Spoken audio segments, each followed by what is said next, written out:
سورۃ النجم، سورۃ القمر، سورۃ الرحمن، سورۃ الواقعہ، سورۃ الحدید۔ اور کل کی تفسیر میں سورہ قاف رہ گئی تھی جس کا تذکرہ نہیں ہو سکا کل۔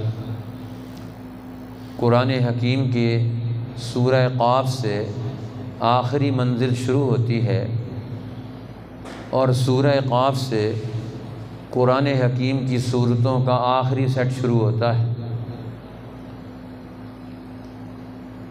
قاف سے لے کر آخر قرآن تک یہ ایک حصہ ہے سورتوں کا جن کو مفصل کہا جاتا ہے۔ نبی اکرم صلی اللہ علیہ وسلم نے فرمایا یہ مفصل کا جو حصہ ہے سورتوں کا، یہ اللہ نے صرف مجھے ہی عطا فرمایا ہے، اس سے پہلے سابقہ کتابوں میں اس کا تذکرہ نہیں۔ یہ پورے قرآن کا خلاصہ ہے، یہ آخری منزل، اور یہ اس امت کا اور نبوت محمدی کا خاصہ ہے اور خلاصہ ہے۔ قاف سے، سورۃ القاف سے پہلا، اس کے بھی کئی حصے ہیں، اس سیٹ کے بھی پہلا حصہ سورہ قاف سے لے کر سورۃ الحدید تک ہے، جس میں اللہ جل شانہ نے بنیادی طور پر ان ساری صورتوں میں قرآن حکیم کی اہمیت، اس کی عظمت، اس کے نتائج، اس کے اثرات، اس کے ثمرات اور اس کی اہمیت، ان سب چیزوں کو اور اس کے ماننے والے لوگوں کی تاثیر، ان سب چیزوں کو ان صورتوں میں بیان فرمایا۔ اس لیے سورہ قاف سے قرآن کی قوت کو بیان فرمایا۔ قاف والقرآن المجید، قسم ہے قرآن عزت والی کتاب کی۔ تو اب یہ بڑی طاقت اور قوت والی کتاب ہے، اور جو اس کی طاقت اور قوت کو حاصل کرے گا یہ بھی مجید، بزرگی اور عزت والی ہے، جو اس کو حاصل کرے گا وہ بھی عزت اور بزرگی پائے گا۔ لہذا اللہ جل شانہ نے انسان کی قیمت کا تعین وہ قرآن حکیم کی عظمت کی بنیاد پر کیا، کیونکہ جب قرآن کا علم اس میں منتقل ہوگا تو اس کی حیثیت اور عظمت بنے گی، اور اگر یہ اپنے وسوسوں اور خیالات پر چلے گا یہ پست ہوتا چلا جائے گا۔ وَلَقَدْ خَلَقْنَا الْإِنسَانَ وَنَعْلَمُ مَا تُوَسْوِسُ بِهِ نَفْسُهُ، اللہ فرماتے ہیں ہم جانتے ہیں، ہم نے انسان کو پیدا کیا ہے، وَنَعْلَمُ مَا تُوَسْوِسُ بِهِ نَفْسُهُ، اور ہمارے علم میں ہے اس کے دل و دماغ میں کیا وسوسے آتے ہیں، کیا خیالات آتے ہیں، کون کون سی مداخلتیں ہوتی ہیں جو انسان کو ہمارے علم سے دور کرتی ہیں۔ وَنَحْنُ أَقْرَبُ إِلَيْهِ مِنْ حَبْلِ الْوَرِيدِ، حالانکہ انسان اگر تصور کرے تو ہم اس کی رگ حیات سے زیادہ قریب ہیں۔ باقی سب چیزوں کو اس نے ان کو اپنے قریب کیا ہوا ہے، یہ اس کے قریب کی نہیں۔ قریب کی چیز تو اللہ کہتے ہیں میں ہوں، میرا علم ہے، میرا تعلق ہے، میرا حکم ہے، جس نے انسان کو سب سے زیادہ اپنا قرب عطا کیا۔ انسان کا بھی برا حال ہے۔ اذ یتلقی المتلقیان عن الیمین وعن الشمال قعید، اب انسان دنیا میں جو کام بھی کرے گا، جو لفظ بولے گا، اللہ فرماتے ہیں ہم نے اس کے ساتھ اپنے نگران لگا کے رکھے ہوئے، چوکیدار لگا کے رکھے ہوئے، پہرے دار لگا کے رکھے ہوئے، اپنے حساس ہم نے ادارے اس کے ساتھ جوڑ کے رکھے ہوئے ہیں جو اس کی ایک ایک چیز کی رپورٹ کر رہے ہیں۔ اذ یتلقی المتلقیان عن الیمین وعن الشمال قعید، اس کے دائیں بائیں بیٹھے ہوئے ہیں، جو کچھ یہ بولتا ہے اس کو لے لیتے ہیں، محفوظ کر لیتے ہیں۔ ما یلفظ من قول الا لدیہ رقیب عتید، جو یہ لفظ زبان سے نکالتا ہے فوراً اس کو اپنے پاس محفوظ کر لیتے ہیں۔ اب انسان اس کا ہر قدم، اس کا ہر بول یہ دنیا میں نتیجہ پیدا کرے گا، اچھا نتیجہ یا برا نتیجہ، اب یہ انسان پر ہے۔ اب انسان کو قرآن کی طرف رجوع کرنے سے اس کی زندگی میں خیر اور برکت آئے گی، اس لیے فرمایا فذکر بالقرآن من یخاف وعید، قرآن سے ڈرائیں ان لوگوں کو جن کے دل میں اللہ کے عذاب کا خوف موجود ہے، فطرتی طور پر وہ قرآن کے علم سے بھی اثر قبول کر کے اس کی طرف بڑھیں گے۔ پھر اللہ جل شانہ نے سورۃ الذاریات میں قرآن حکیم یہ اپنے ماننے والی ایمان لانے والی جماعت کی ذمہ داریوں کو بیان کرتا ہے کہ یہ جماعت جو قرآن پر ایمان لے کر آئی ہے اب وہ دنیا میں کردار ادا کرے گی۔ اب اس کا کردار کیا ہوگا؟ والذاریات ذروا، قسم ہے ان ہواؤں کی جو اڑا کر بکھیر دیتی ہیں۔ اب یہ قرآن کی تاثیر اس کی جماعت کے ذریعے سے دنیا میں ایسی پیدا ہوگی، یہ ہوا کی طرح طاقتور بن کر دنیا میں ہر چیز اور طاقتور قوتوں کو جو قرآن کے مقابلے میں ظلم کرنے والے ہیں یہ ان کی ہر چیز کو اکھاڑ کے پھینک دے گی۔ یہ جماعت جو قرآن پر ایمان لانے والی ہے۔ فالحاملات وقرا، پھر وہ بوجھ کو اٹھانے والے، ذمہ داریاں محسوس کرنے والے کہ اب وہ قوم کی ذمہ داری، افراد کی ذمہ داریاں، علاقوں کی ذمہ داریاں وہ ذاتی اور طبعی طور پر یہ بوجھ اور ذمہ داری محسوس کریں گے۔ آج پاکستان کے حکمران بن جاتے ہیں، قوم کی ذمہ داریاں نہیں اٹھاتے، عوام کی ذمہ داریاں نہیں اٹھاتے۔ قرآن کہتا ہے قرآن کی جماعت فالحاملات وقرا، یہ بوجھ اٹھانے والے، ذمہ داریاں اٹھانے والے، آپ کو رات اور دن امت انسانیت اور قوم کے لیے کام کرنے کے لیے آپ کو نظر آئیں گے، ذمہ داری سمجھیں گے۔ امیر المومنین سیدنا عمر بن الخطاب رضی اللہ تعالی عنہ مال قوم کا، بیت المال کا مال، اونٹ آئے، اب صدقے کے اونٹ ہیں، غنیمت کے اونٹ ہیں۔ اب حضرت عمر ان اونٹوں کو، یہ قوم کی امانت ہے، دن چڑھا ہوا ہے، دھوپ نکلی ہوئی ہے، عرب کی چلچلاتی دھوپ میں ریوڑ کے پاس کھڑے ہیں اور حضرت علی کو لے کر گئے، فرمایا علی تم درخت کے نیچے کھڑے ہو جاؤ، میں ہر اونٹ کی اور ہر گھوڑے کی میں تمہیں پہچان بتاؤں گا، نمبر لکھواؤں گا کہ کتنے گھوڑے آئے اور ان کی کیا پہچان ہے، اور ان کو پھر ہم اپنی چراگاہ میں اور اپنے اگلے سسٹم میں داخل کریں گے۔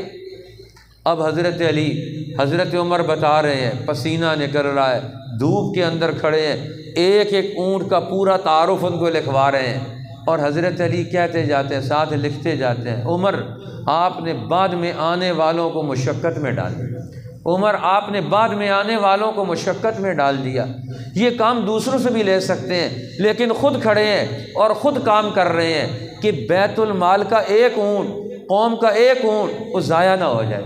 آج قوم کے کتنے وسائل ضائع ہوتے ہیں، کتنی چیزیں ضائع ہوتی ہیں، نیچے سے لے کر اوپر تک کسی کو کوئی فکر نہیں، کوئی ذمہ داری نہیں لیتا۔ قرآن کہتا ہے یہ ذمہ دار جماعت ہے، قرآن کی تاثیر جس میں آئے گی فالحاملات وقرا، وہ بوجھ اٹھانے والے، ذمہ داری کا مظاہرہ کرنے والے، ہر ایک چیز کی ذمہ داری اٹھا کر اس کو اول سے لے کر آخر تک محفوظ کرنے والے۔ فالجاریات یسرا، اور پھر ان کی تیسری ڈیوٹی قرآن بیان کرتا ہے ذمہ داری، وہ دنیا میں آسانیاں لانے والے، مشکلات کو ختم کرنے والے، رکاوٹیں ہٹانے والے، بیریئر ہٹانے والے۔ اب ہمارے حکمران کیا کرتے ہیں؟ رکاوٹیں ڈالنے والے، بیریئر لگانے والے، جمپ لگانے والے، قوموں کے لیے مشکلات پیدا کرنے والے۔ کوئی حاکم تو بڑے دور کی بات ہے، کوئی چھوٹا سا بڑا افسر بھی باہر نکلتا ہے، اس کی بھی ہوٹر والی گاڑی، اور وہ بھی کیا کرتا ہے؟ روٹ لگا دیتا ہے، عام لوگ نہیں گزر سکتے۔ اب یہاں سے ایک نئی مخلوق گزر رہی ہے، اب وہ کیا کرتے ہیں؟ مشکلات پیدا کرتے ہیں سہولتوں کے بجائے۔ قرآن کہتا ہے یہ رسول اللہ پر ایمان لانے والے، قرآن کا علم رکھنے والی جماعت ہے۔ فالجاریات یسرا، یہ قوموں کے لیے، انسانوں کے لیے آسانیاں لانے والے، ان کی مشکلات کو حل کرنے والے، ان کی تکلیفوں کو دور کرنے والے۔ فالمقسمات امرا، اور سارے کاموں کو تقسیم کر کے مشاورت کی بنیاد پر ساری ذمہ داریاں وہ لوگوں کو ملا کر چلانے والے، تقسیم امر کے ذریعے سے ساری ڈیوٹیاں ادا کرتے ہیں۔ قرآن کہتا ہے یہ ہواؤں کا نظام بھی، اور یہ کائنات کا نظام بھی، یہ زمینوں کا نظام بھی، یہ تمہیں ایک دعوت دیتا ہے کہ تمہیں ایک بھرپور کردار ادا کرنا چاہیے۔ یہ کائنات کے سارے عناصر اپنی ڈیوٹیاں دے رہے ہیں، تو قرآن پر ایمان لانے والی جماعت وہ اپنی ڈیوٹی کیوں نہیں دے گی؟ فرمایا ان الدین لواقع، یہ اس صورت کا بنیادی موضوع ہے کہ دین، انصاف، یہ دنیا میں قائم ہو کر رہے گا۔ یہ جماعت اپنی ذمہ داری پر دنیا میں انصاف قائم کرے گی، اور اللہ قیامت کے دن اپنی ذمہ داری پر پورا انصاف قائم کرے گا۔ پھر اللہ تعالیٰ نے اسی جماعت کی اگلی خصوصیات کو بیان فرمایا کہ یہ جماعت کون ہے؟ فرمایا یہ جماعت وہ ہے کہ جو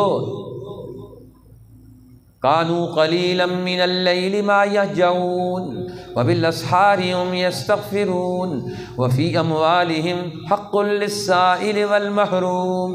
یہ راتوں کو کم سوتے ہیں، جاگ کر قرآن پر غور و فکر کرتے ہیں کہ قرآن ہمیں کیا سمجھاتا ہے، کہ انسانی معاشرے کا فساد کیسے ختم کریں گے، ظلم کیسے مٹائیں گے، انسانوں کے مسائل کیسے حل کریں گے۔ کانوا قلیلا من اللیل ما یہجعون، وہ راتوں کو بہت کم سوتے ہیں، اور پھر وبالاسحار هم یستغفرون، سحری کو اٹھ کر اللہ سے استغفار کرتے ہیں۔ ہم سے کون سی کمی واقع ہو گئی ہے، اس کمی کو ہم کیسے دور کریں گے؟ اپنی غلطیوں پر نگاہ ڈالتے ہیں، سحری کے وقت میں اٹھ کر استغفار کرتے ہیں۔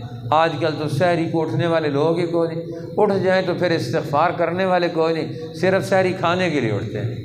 اکثر لوگوں کو دیکھ اس آخری وقت میں اٹھیں گے سحری کھا کے پھر اگلا کام۔ قرآن کہتا ہے سحری کو اٹھ کر سب سے پہلا کام انسانی مسائل پر اپنی ذمہ داری میں ہر ایک نے جو کمی کی ہے اس کمی کو نوٹ کرے، اور پھر اس کمی کو پورا کرنے کے لیے دن میں کردار ادا کرے۔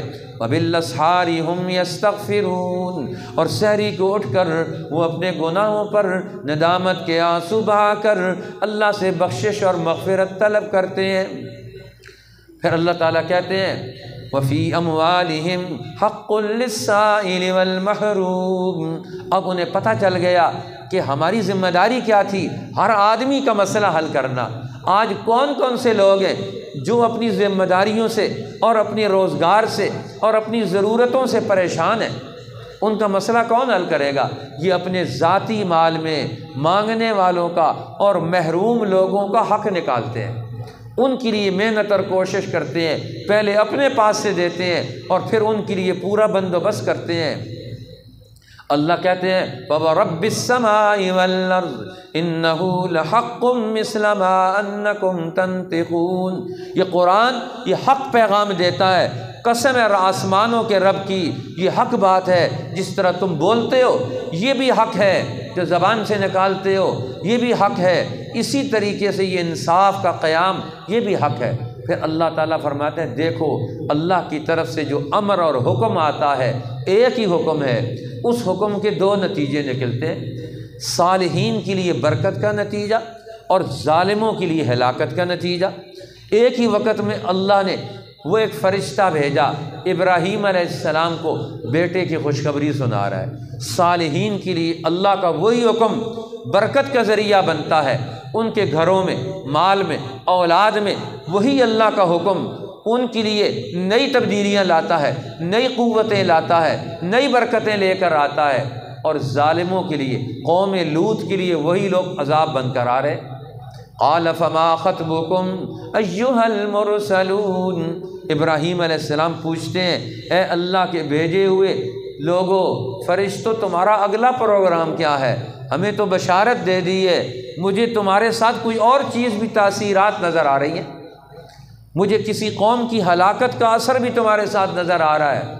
قالوا انا ارسلنا الى قوم مجرمین، فرمایا ہماری دو ڈیوٹیاں تھیں، ایک ڈیوٹی آپ کو بشارت دینا، آپ کے لیے برکت کا موجب بننا، اور دوسری ڈیوٹی ہم مجرم قوم کو عذاب دینے کے لیے بھی آئے۔ اب دونوں ڈیوٹیاں ہماری ہیں، اب وہی فرشتے ہیں، وہی امر ہے، وہی کام ہے، اور وہ دونوں نتائج پیدا کر رہا ہے۔ قرآن کہتا ہے یہ ایک دفعہ نہیں ہوا، یہ قوم عاد کے دور میں بھی ہو، قوم سمود کے دور میں بھی ہو سکا، اور یہ قوم نوح کے دور میں بھی ہوا ہے۔ ایک ہی وقت میں ایک طبقے اچھے صالحین کے لیے اللہ کا وہ حکم ان کے بچاؤ اور برکت اور ترقی کا ذریعہ ہے، اور دوسرے ظالموں اور متکبروں کے لیے ہلاکت کا ذریعہ ہے۔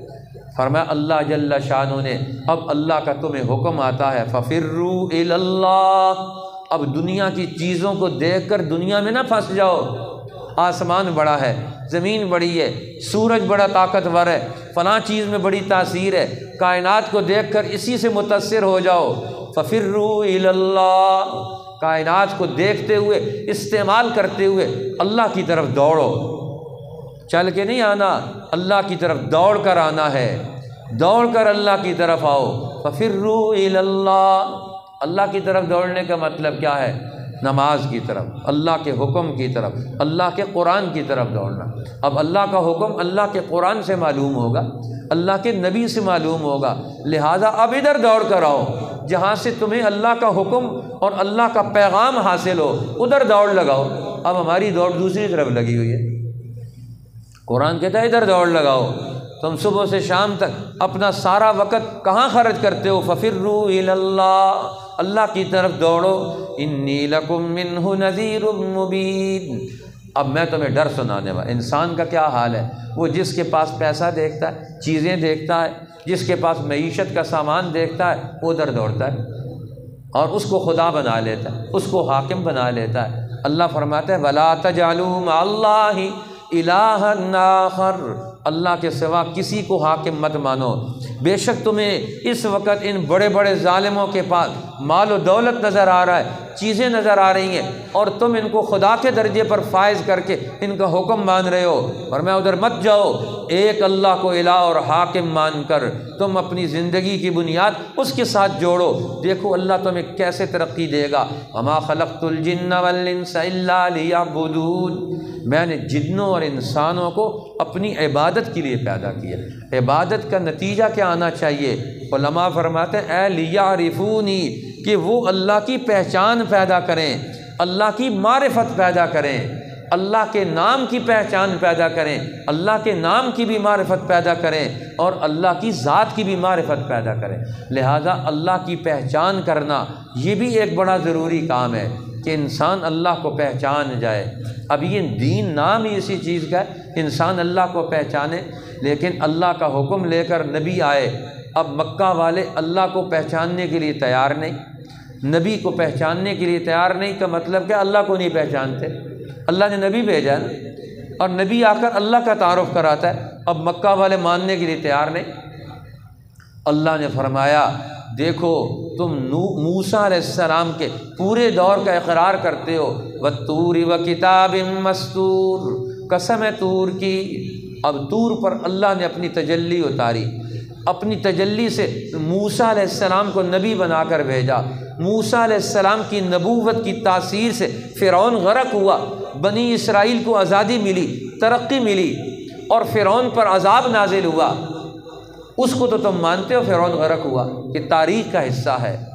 اور آج کی جو فرعون اور ظالم ہے، ان عذاب ربک لواقع، تیرے رب کا عذاب یہ ان ظالموں پر واقع ہو کر رہے گا، جس طرح موسیٰ علیہ السلام کی تجلی نے محسوس کر لیا تھا کہ اب فرعون کو غرقاب کرنا ہے اور بنی اسرائیل کو آزادی دلانی ہے۔ اسی طرح آج محمد الرسول اللہ بھی تمہیں وہی پیغام سنانے کے لیے آئے ہیں۔ فذکر فما انت بنعمت ربک بمجنون، آپ انہیں سمجھائیں، آپ اپنے رب کی نعمت کے ساتھ مجنون نہیں ہیں۔ یہ لوگ کہتے ہیں یہ دیوانہ ہے، یہ مجنون ہے، یہ شاعر ہے، یہ فلاں ہے، یہ فلاں ہے، اس کی بات ماننے کے لیے تیار نہیں۔ اللہ فرما رہے ہیں تم کہاں تک بھاگو گے؟ اس کی تاثیر کو تو مانتے ہو کہ موسیٰ علیہ السلام نے آ کر کس طرح قوموں کو ترقی دے کر فرعونوں کو غرق کر کے اللہ نے ان کے ذریعے سے بنی اسرائیل کو آزادی اور نجات دلا دی۔ اب وہی اللہ آج بھی موجود ہے، تو اس لیے اللہ فرما رہے ہیں وَالنَّجْمِ إِذَا هَوَىٰ، قسم ہے ستاروں کی، ستارے کی جب وہ ڈوب گیا۔ اب ستارہ ڈوب گیا،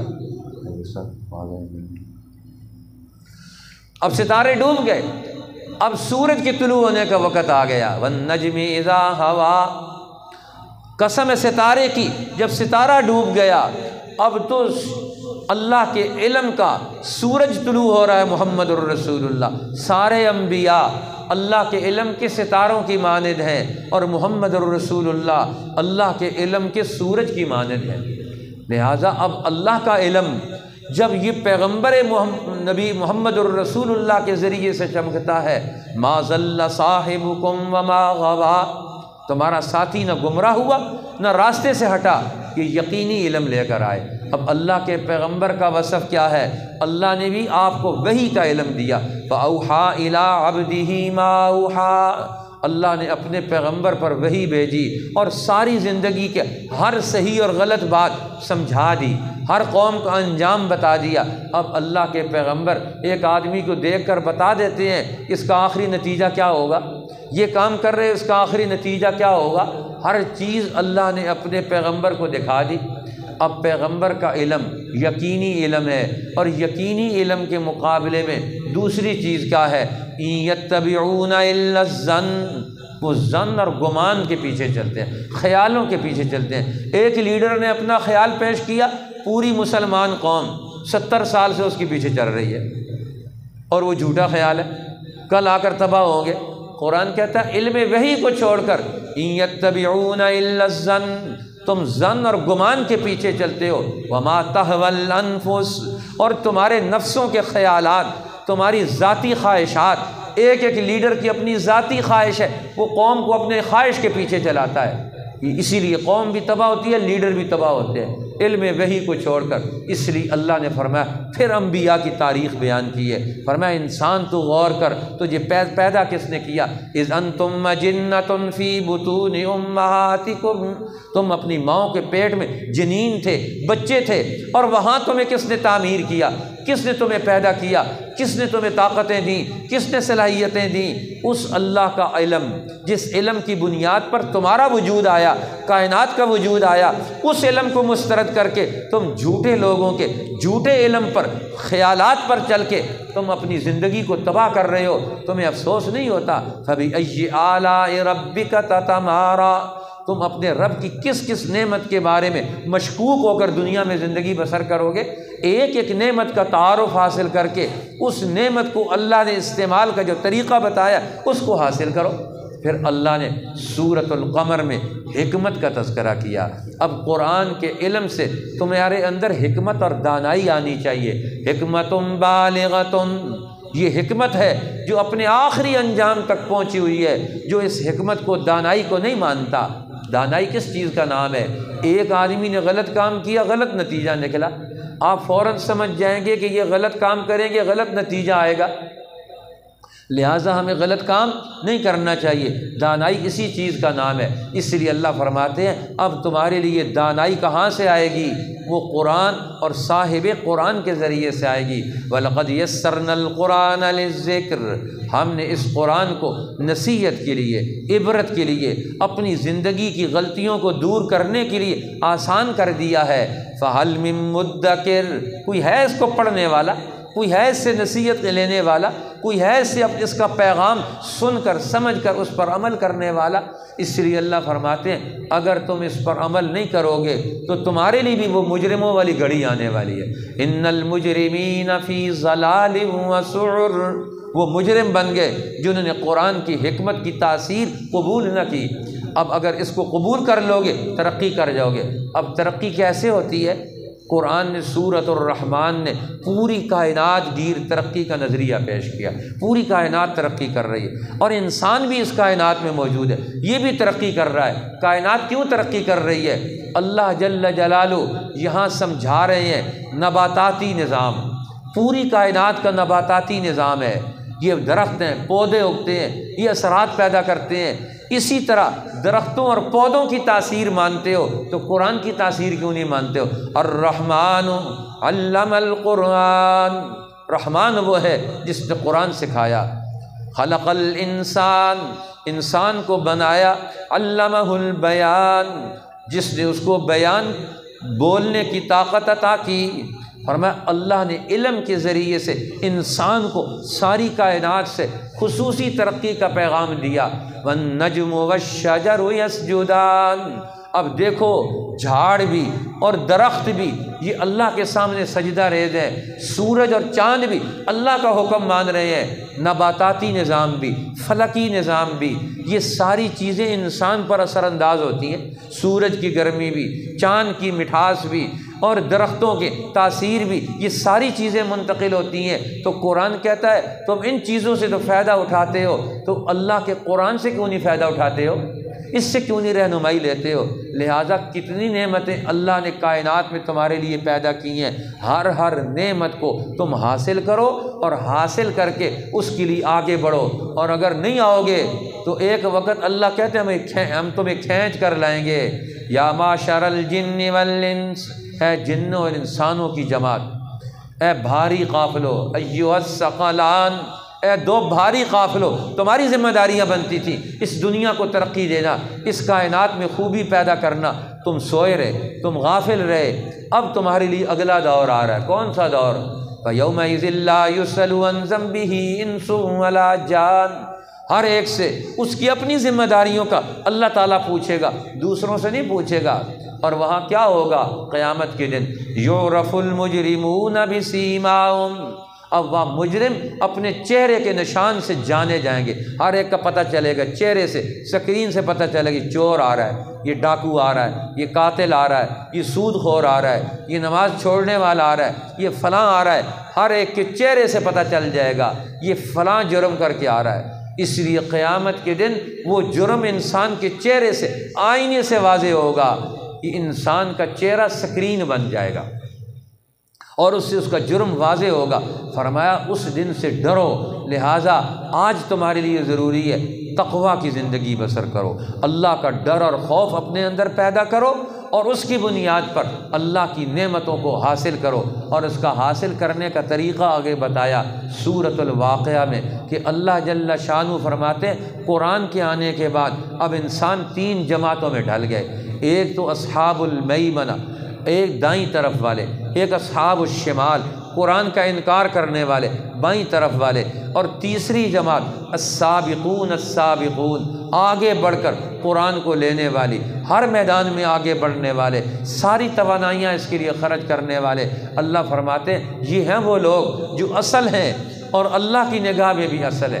لہٰذا اللہ جل شانہ نے یہ قرآن کی تاثیر کو اور اس کے نتائج کو بیان کرنے کے بعد سورۃ الحدید میں اللہ جل شانہ نے پھر سارے انبیاء کے مشن اور مقصد کو بیان کیا کہ دنیا میں سارے نبی کیوں بھیجے گئے۔ لقد ارسلنا رسولنا بالبینات، ہم نے دنیا میں رسولوں کو دلائل دے کر بھیجا۔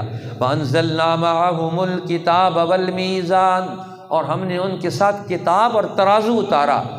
نبیوں کے بھیجنے کا مقصد، کتاب اور ترازو کے اتارنے کا مقصد کیا ہے؟ لِيَقُومَ النَّاسُ بِالْقِسْطِ، تاکہ انسانوں میں انصاف قائم ہو جائے، عدل قائم کرنا، یہ ہر نبی اور ہر کتاب کا مشن اور مقصد تھا۔ لہٰذا اب قرآن کو ماننے والے وہ دنیا میں عدل و انصاف کو قائم کریں گے۔ اور عدل اور انصاف کیسے قائم ہوتا ہے؟ وَأَنزَلْنَا الْحَدِيدَ فِيهِ بَأْسٌ شَدِيدٌ، انصاف قائم ہوتا ہے انسانوں کے مسائل حل کرنے سے، ان کی ضرورتیں پوری کرنے سے۔ ہر انسان کی کیا ضرورت ہے، ہر بچے کی کیا ضرورت ہے، ہر مرد کی کیا ضرورت ہے، ہر عورت کی کیا ضرورت ہے، جو اس دھرتی پر ہمارے علاقوں میں رہنے والے لوگ ہیں ان کے کیا مسائل ہیں۔ اس لیے فرمایا اب قرآن کے اس عدل کے حکم کو پورا کرو گے، یجعل لکم نورا، اللہ تمہارے لیے قرآن کے اس عدل کے حکم کو پورا کرنے کی وجہ سے تمہارے لیے ایک نور پیدا کرے گا، جس نور کی روشنی میں تم کائناتوں کا سفر طے کر سکتے ہو۔ یجعل لکم نورا تمشون بہ، اس نور کی روشنی میں کائنات کا پورا ترقی کا سفر تم طے کر سکتے ہو۔ اللہ جل شانہ نے ان صورتوں کی بڑی تاثیر رکھی ہے، اس لیے حدیث پاک میں آتا ہے جنتی جنت میں جمع ہوں گے، اللہ جل شانہ وہاں بھی سب لوگوں سے قرآن سنوائیں گے جنت والوں کو، جس دور کے بڑے بڑے عظیم قراء، علماء، حفاظ، اہل علم، وہ قرآن حکیم کو پیش کریں گے جنت والوں کے پاس۔ اور سب سے آخر میں آخری جب مجلس ہوگی تو اللہ اپنے پیغمبر محمد الرسول اللہ صلی اللہ علیہ وسلم کو فرمائیں گے آپ بھی قرآن سنائیں، تو اللہ کے پیغمبر سورہ یاسین سنائیں گے۔ پھر جب یہ اختتام کی طرف بڑھیں گے اللہ فرمائیں گے اب میں تمہیں خود قرآن سناتا ہوں۔ جس نے قرآن بنایا، جس نے قرآن بھیجا، جس نے نبی بنایا، جس نے نبی کو ذمہ داریاں دیں، اب اللہ کہتے ہیں میں خود تمہیں قرآن سناؤں گا۔ کتنی عظیم محفل ہوگی، جمعے کا دن ہوگا، اللہ کی مجلس ہوگی، جنت والے جمع ہوں گے، آدم علیہ السلام سے لے کر آخری انسان تک سب انسان بھی اور سارے نبی بھی جمع ہوں گے، اور آخری مجلس کا آخری آئٹم اللہ خود قرآن سنائیں گے اور سورۃ الرحمن سنائیں گے۔ پھر کیا مزہ اور لطف ہوگا اس سننے کا، اس سنانے کا، کیا لذت اور مٹھاس ہوگی، آج اس کا بیان نہیں کیا جا سکتا۔ اس لیے حضور نے فرمایا ان لکل شیء عروس وعروس القرآن الرحمن، ہر چیز کی ایک زیب و زینت اور خوبصورتی ہوتی ہے۔ جس طرح دلہن کو سجایا جاتا ہے، فرمایا قرآن کی دلہن، قرآن کی خوبصورتی یہ سورۃ الرحمن ہے۔ اسی طرح حضور نے فرمایا سورۃ الواقعہ یہ وہ سورت ہے، من قرأ سورۃ الواقعہ کل لیلۃ لم تصبہ فاقۃ ابدا، جو ہر رات کو مغرب کے بعد یا عشاء کے بعد سورۃ الواقعہ پڑھ لے، فرمایا اس کے گھر میں کبھی فاقہ نہیں آئے گا۔ حضرت عبداللہ ابن مسعود رضی اللہ تعالیٰ عنہ بیمار تھے، حضرت عثمان رضی اللہ تعالیٰ عنہ عیادت کے لیے آئے اور انہوں نے کچھ پیسے دینا چاہے، فرمایا مجھے ضرورت نہیں، میں تو جا رہا ہوں۔ فرمایا آپ کو ضرورت نہیں، پیچھے والوں کو ضرورت ہوگی، آپ کی بچیاں ہیں ان کو ضرورت ہوگی۔ فرمایا میں نے ان کو سورۃ الواقعہ یاد کرا دی، یہ میری بچیاں روزانہ سورۃ الواقعہ پڑھتی ہیں، ان کو بھی آپ کے مال کی ضرورت نہیں، لہٰذا اللہ ان کا انتظام کرے گا۔ انتظام تو اللہ بندوں کے ذریعے سے کرتا ہے، لہٰذا حضرت عثمان نے ان کی وفات کے بعد پھر مال بھیج دیا، لیکن ان کا اعتماد کتنا تھا، قرآن کی تاثیر ہے، اس کی تاثیر سے، اس کے علم سے ہماری زندگی کا ہر دور بدل سکتا ہے۔ اللہ ہمیں اس کی قدر نصیب فرمائے، کتاب حق کی عظمت عطا فرمائے، اور اس کی ذہنیت اور اس کی عقل کو قبول کر کے اس کے ہر حکم کو زندہ کرنے والا بنا دے۔ آخر دعوانا الحمدللہ رب العالمین۔ اے اللہ